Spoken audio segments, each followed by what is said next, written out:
суроо Улан Бердибаевич. Күрү 100 миңден 300 миңге чейин көтөрөбүз деп, туурабы? Туура. Кандай болуп калат ал? Жөнөкөй мугалимдер, жөнөкөй медиктер, жөнөкөй жарандар өзүнүн талапкерлигин кое албай калабы? 300 миңди каяктан табат алар? Biz жөнөкөй жарандарга бөгөт коюу же кандайдыр бир башка биздин жарандарыбызга баягы мүмкүнчүлүк бербөө максатында эмес, урматтуу депутаттар. Билесиздер, буга чейин азыркы иштеп аткан мыйзам боюнча 100 миң. Biz ошону баягы жогоруда айткандай ар кандай саясий соодалашууларга, саясий коррупцияга жол бербөө максатында ушундай шарт, ушундай мүмкүнчүлүк берели деп аракет кылып атабыз. Андан кийин албетте бул жерде урматтуу Зайнбек Дүйшалиевич, биз инфляцияны да эске алышыбыз керек. Жалпы экономикалык, социалдык көрсөткүчтөрдү эске алуу менен биз ушундай сунуштап атабыз. Андан кийин аны сиздер жалпы депутаттар добуш менен чечебиз.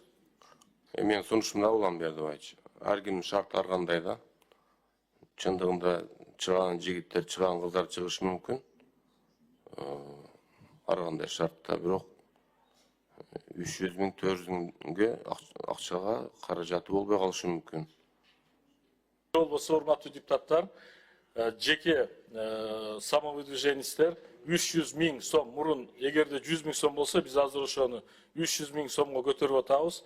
300 миң сомду төгөт, атайын эсепке квитанцияны алып, андан кийин регистрация болуп, катталып, андан кийин шайлоого укук алат. Бул эмне үчүн болуп атат? Бул акча каражаттардагы саясий партияларга акча каражаты кайтарылбай тургандай, бул жерде дагы жеке самовыдвиженецтер дагы күрөөгө коюлган акчасы кайтарылбайт. Бул эмне үчүн андай болуп атат, урматтуу депутаттар? Өзүңүздөр билесиздер, көп учурларда биздин шайлоо комиссиясына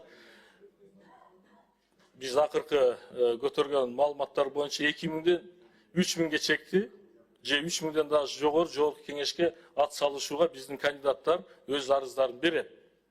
Ошол эле учурда ошол 3 миңден ашуун кандидатты биздин шайлоо комиссиясы ар бирин талдап, иштеп, документтерин бардыгын тактайт. Бирок тилекке каршы анын жарымынан көбү кайра арызын тартып алат.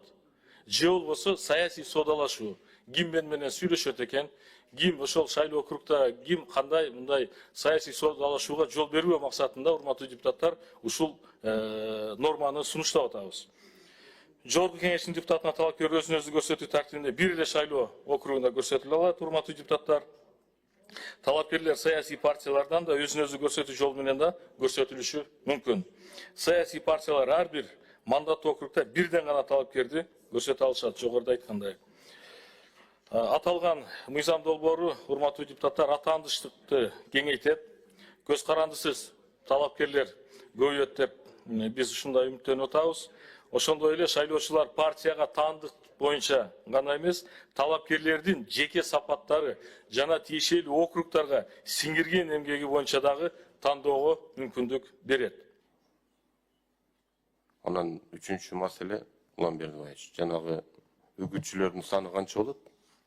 Кандай? Үгүтчүлөрдүн саны. Үгүтчүлөрдүн саны боюнча, урматтуу депутаттар, биз жеринде, мисалы азыр эгерде биздин шайлоо комиссиясынын акыркы маалыматы боюнча, мына жергиликтүү кеңештин шайлоосу болбодубу ноябрь айында, ал жерде бизде 4 миллион 144 миң шайлоочу бүгүнкү күнү катталган.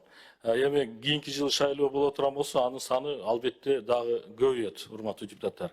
Эгерде биз 30 округга бөлө турган болсок, бул жерде 140 миңге чейин шайлоо округу түзүлөт. Ошондо биз ошону эске алуу менен ар бир талапкерге, мындайча айтканда, 1000 үгүтчүгө чейин мүмкүнчүлүк берели деп сунуштап атабыз. Улан Бердибаевич, мен 2021-жылы азыркы президенттин Садыр Нуркожоевичтин саясаты менен чындыгында мен таза шайлоо болуп, биз депутат болуп келдик да. Мен өзүм 34 үгүтчү алдым. Бирок керектүү добушту алдым да. 500дөн 1000ге чейин үгүтчүнү көтөрсөк, 1000 үгүтчү болсо, 1000 үгүтчү өзүнүн үй бүлөсү менен келсе, 10 000 добуш алат экен да. бул мыйзамдуу подкуп болуп калат да. Мен ага кошула албайм, Замирбек Дүйшәлиевич. Себеби дегенде азыр өзүңүз карап көрсөңүз, айрым шайлоо округдары 3 районго чекти өзүнө камтылган. 3 районго чекти.